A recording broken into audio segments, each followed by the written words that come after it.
the streets of Bolivia's capital disappearing into a haze of tear gas. It was aimed at the thousands of mostly young people who came out long into the night against an election they saw as fraudulent. We are protesting because we are tired of this government, which manipulates us, which doesn't respect our votes. They wheeled bins into the road to block the police and lit fires to counteract the effects of the tear gas. Elsewhere, those fires were more harmful, burning down voting centres in Sucre and Potosí. It was strange to think that on Sunday night they'd been celebrating. The preliminary vote count showed challenger Carlos Mesa heading into a second round behind the incumbent, President Evo Morales, who'd won the last two elections by a landslide. And then the vote count froze.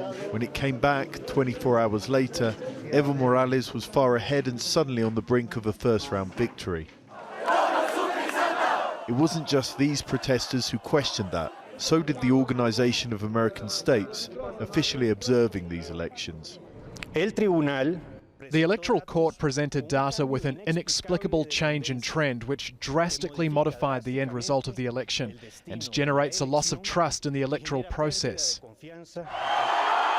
President Morales has not yet declared himself the winner, but his opponent Carlos Mesa has already denounced the process. The government's trying to stop us going to a second round. That was clearly established yesterday through a vote counting system that was stopped arbitrarily. Evo Morales remains the country's most popular politician.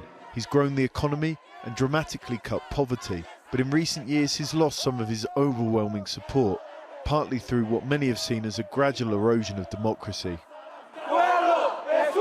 For many, this will be the last straw.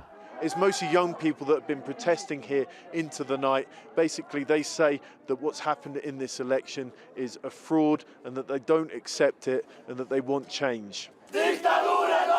There are already calls for a national strike and mass protests. For these people, it's just the beginning of the struggle. John Holman, Al Jazeera, La Paz.